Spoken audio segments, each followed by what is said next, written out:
I am Neil. I'm Veronica. We fell in love when we were 16, and here we are talking about what life is all about for us. Thank you for joining us. This is a Life Is podcast with Neil and Veronica.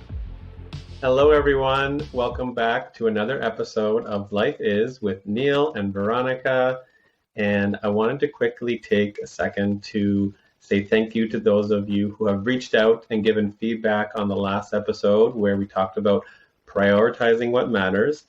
My goal in starting that episode was just to have it shared with one or two people that haven't heard it before. And so if you haven't heard that episode, please go listen to it. And I hope that the message resonates with you as it has with us and others. So let's dive into today, where we're going to talk about life is about the F word.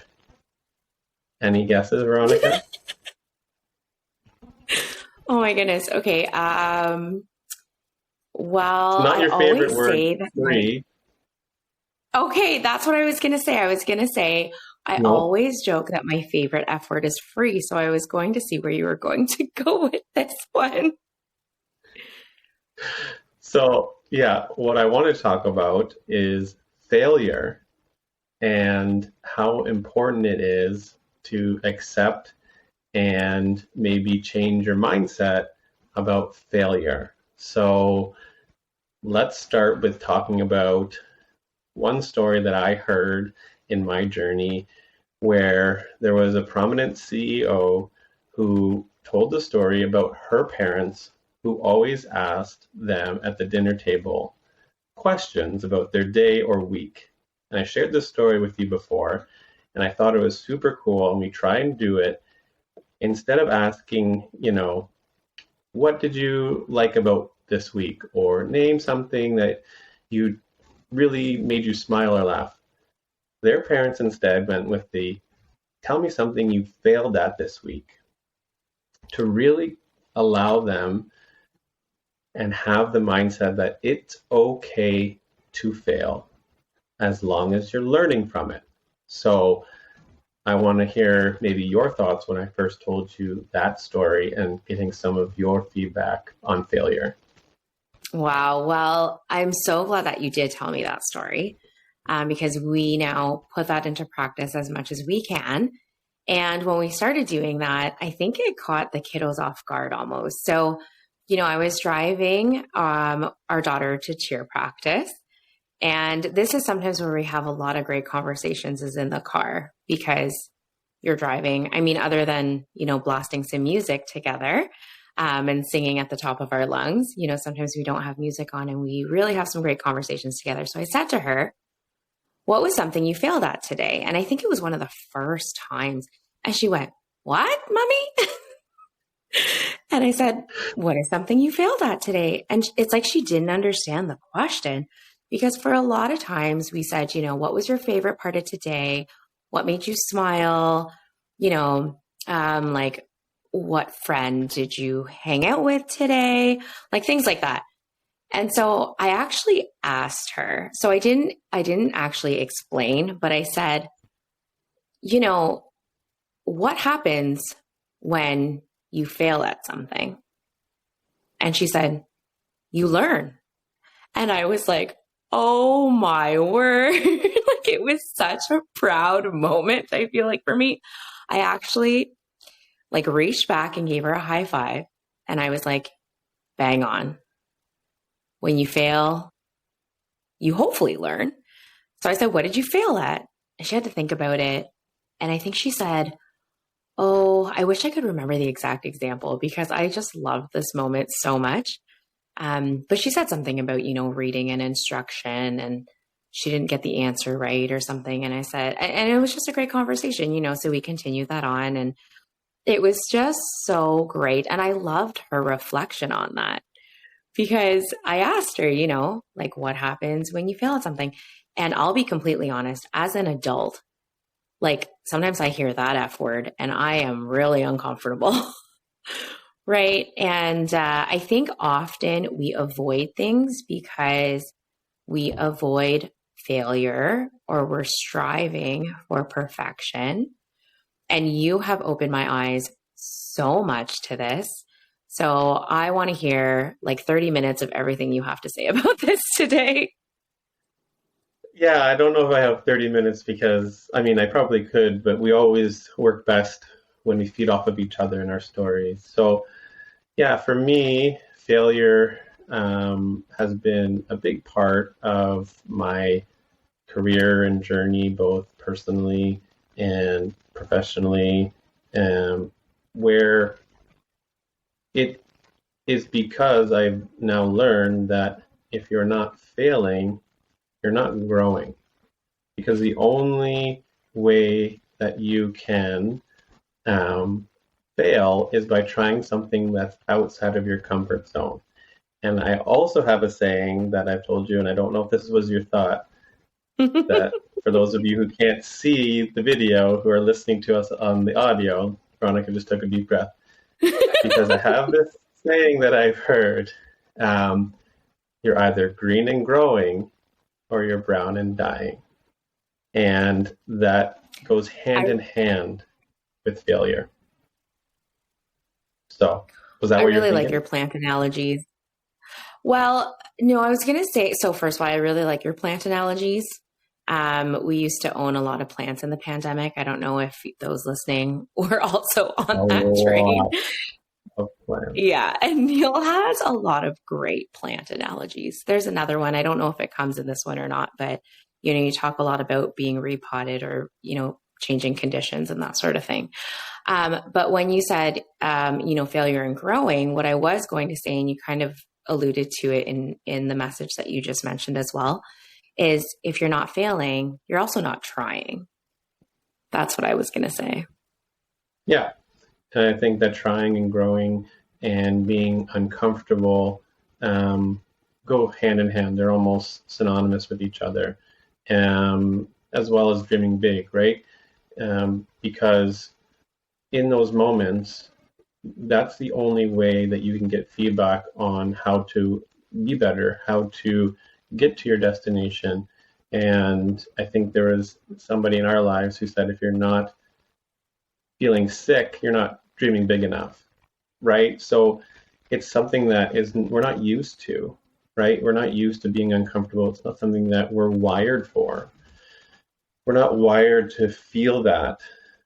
And, without going into any of like the, scientific or stuff that we're not experts on, but our bodies don't know the difference on the outside external world of what is making us feel fear or failure or uncomfortable. It only knows the internal responses. And so we have to work on, and it's a hard thing to do, but I think when you start to implant that safety of talking about failure in kids, it makes it easier as we move along, but you have to be able to push yourself to accept those feelings internally, and that is what's going to push you to grow in your journey wherever you may be. Mm-hmm. I love that mindset. I also love, like, when we talk about growth mindset and, being okay with failing because it's a learning experience too, but also sometimes telling ourselves like yet at the end of whatever that might be. This even goes to, sometimes our kiddos have very good palates. They have a very big food repertoire, which is very exciting. But, sometimes there's like that time where they say, well, I don't like that. And then we go, yet. So we're like, someone said you had to try something 8 to 10 times or whatever that is. But there's something really great and I think also powerful of adding that word yet to the end of something sometimes. Right, because if you do fail at something, and I think the easiest example in children is, or early school, whether it's post-secondary, is a test or an exam or whatever you may be achieving for academically. And if you fail at it, using that word yet to achieve what you want to get, I haven't gained all that knowledge yet. That goes very well with accepting that failure is what needs to happen for you to get there. And it's accepting that failure is not necessarily meaning that you have lost at anything or that you have given up at it. It, again, goes with that term yet, because you will get there if you keep pushing forward and learning from that. Mm-hmm. And that you're not defined by that, right? Like, let's say you get a terrible mark on a test. I got many of those. So Neil and I have been dating since we were 16. We talked about that one story. Did we talk about that story in a podcast yet about how we used to go back and forth and alternate by 0.5 on our science test? That was very in different other videos we've done in our community groups and whatnot. So you go ahead and tell that story. Neil just reminded me of that the other day, actually. I somehow totally forgot about this. But we were in chemistry class together.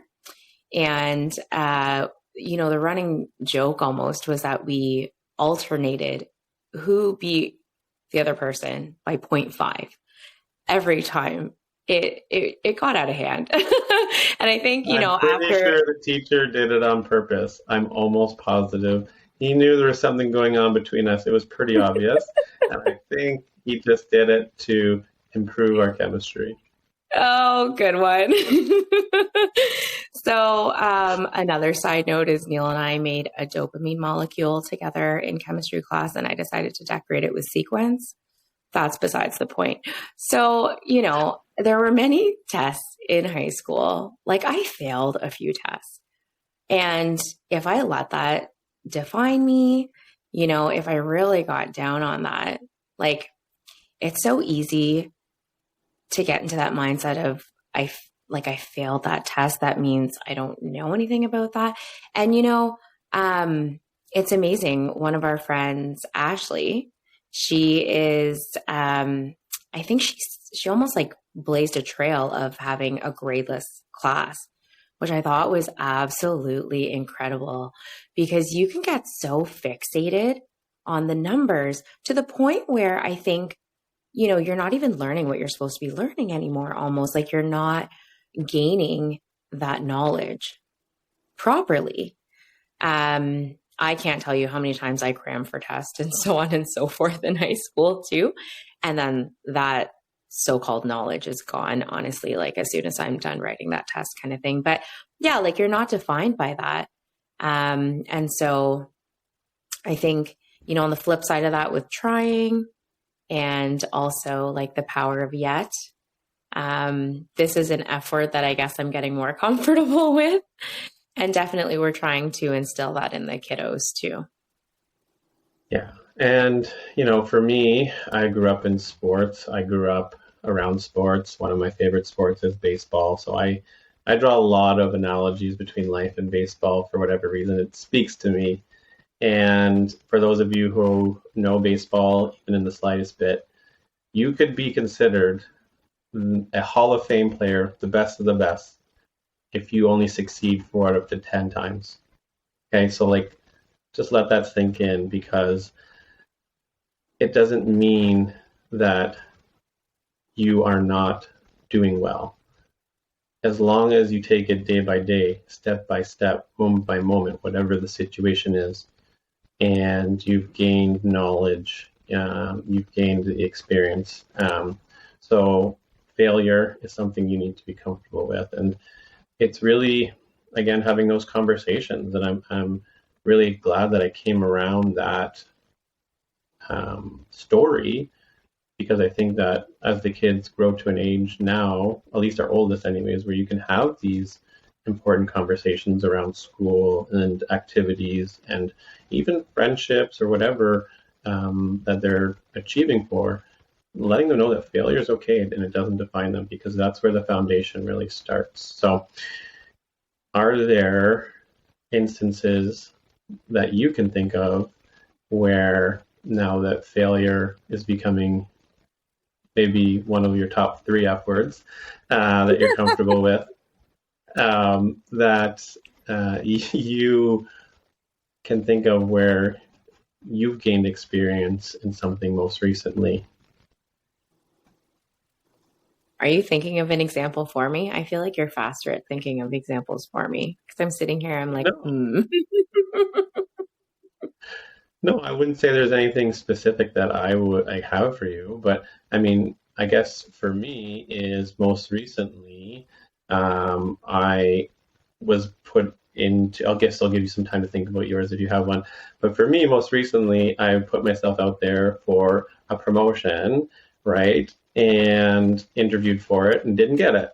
And for me, this was the first time I'd ever gone into a situation where I didn't, whatever the outcome was, I knew that I was going to gain experience and push myself forward. And whatever the decision was on their end, I knew that I did whatever I could on my end, and that the feedback I would get would allow me to take that next step whenever the next opportunity arose itself. So having that mindset around failure the last, I don't know, I would say maybe 3 or 4 months, it was really top of mind in my journey. I really found a difference in this most recent definition of failure most people would have, right?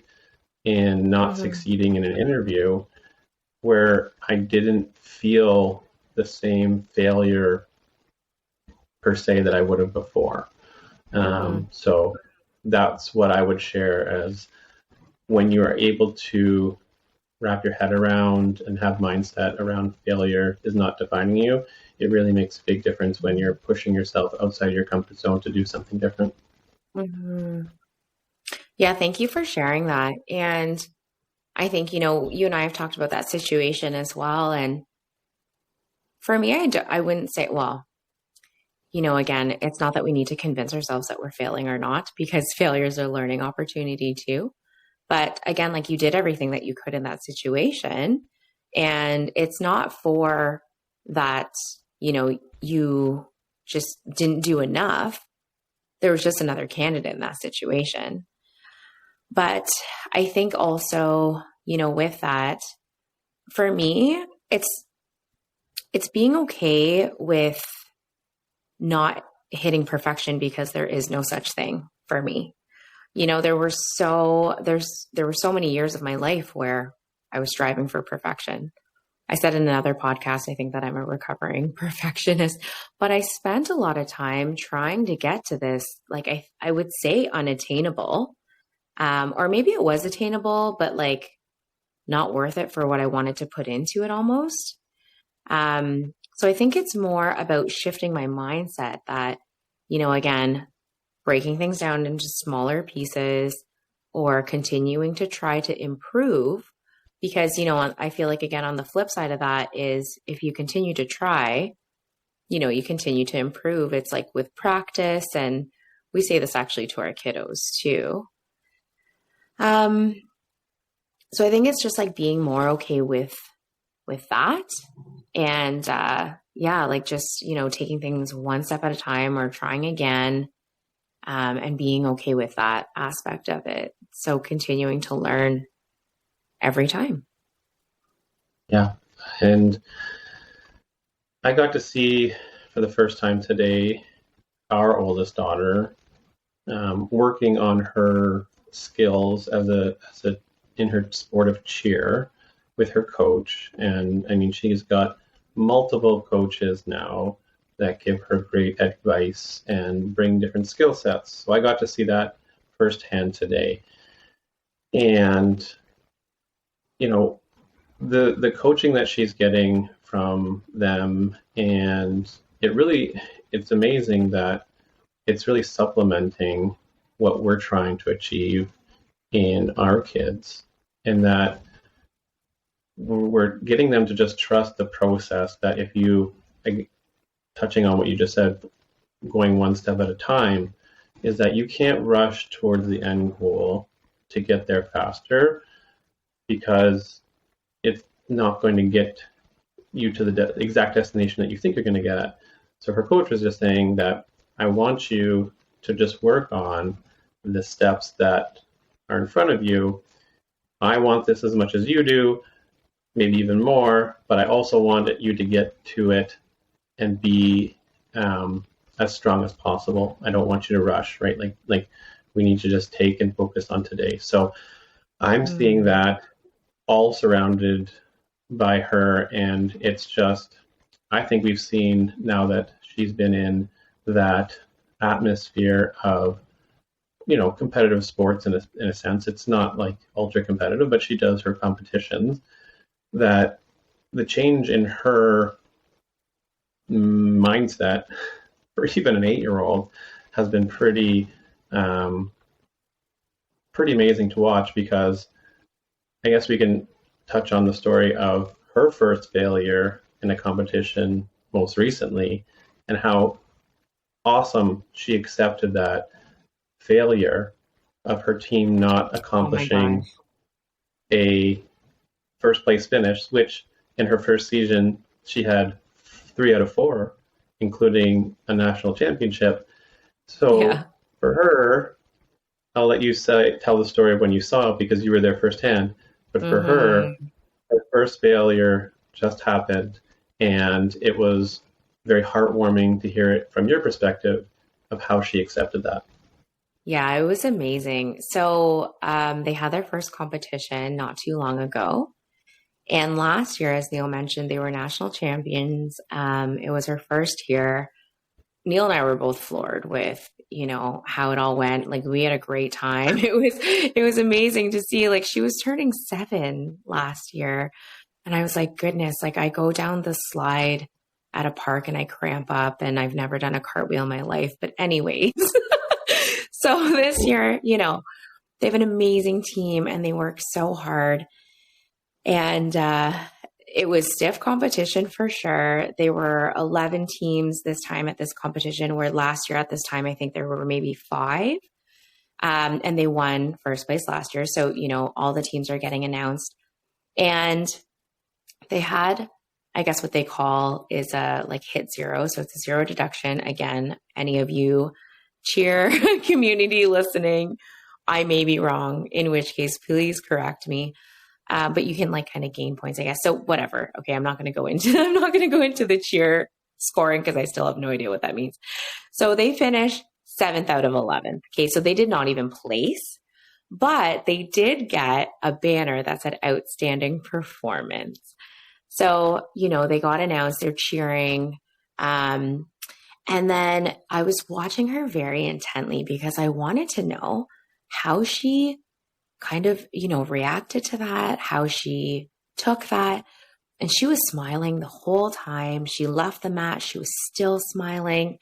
You know, she was so excited. And I kept watching her throughout the day, because I was just wondering, like, you know, how she was feeling about that. She said that she was really excited about their performance.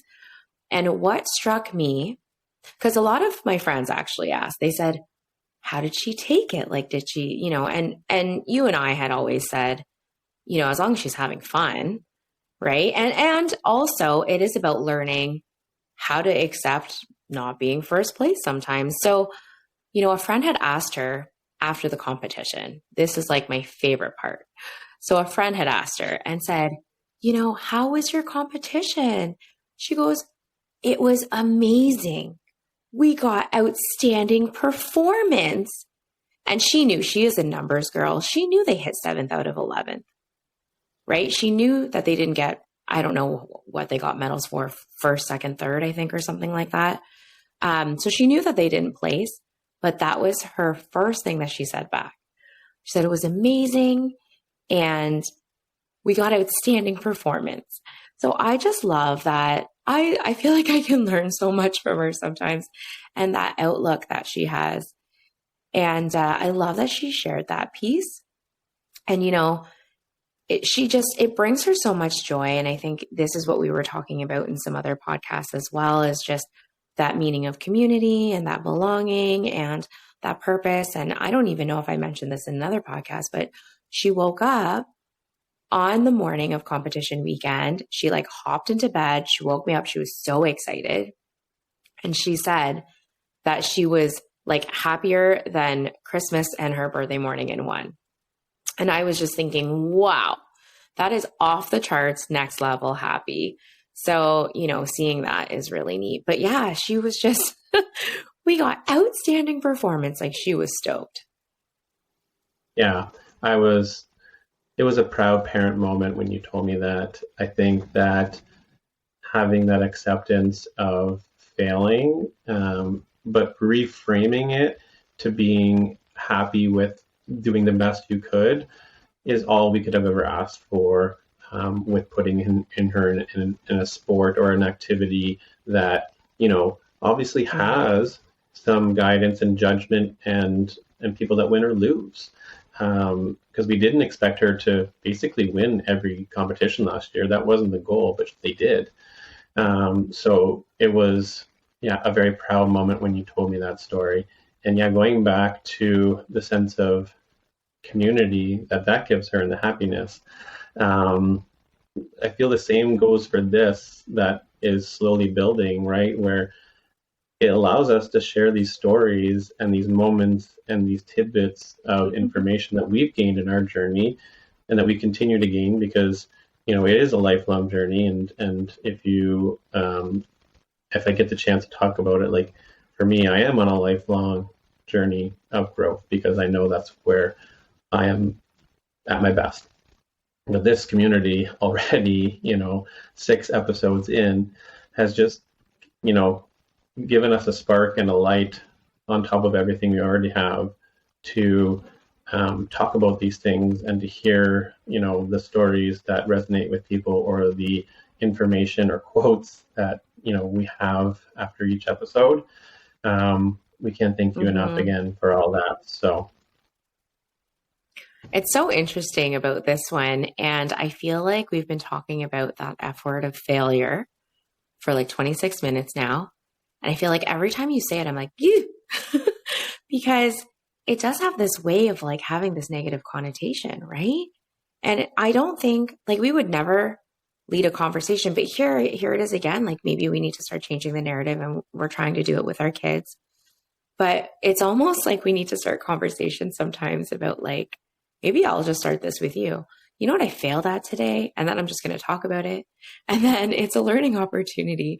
But it's so funny because every time you said like that F word of fail, I was like, like there's just something, inside that.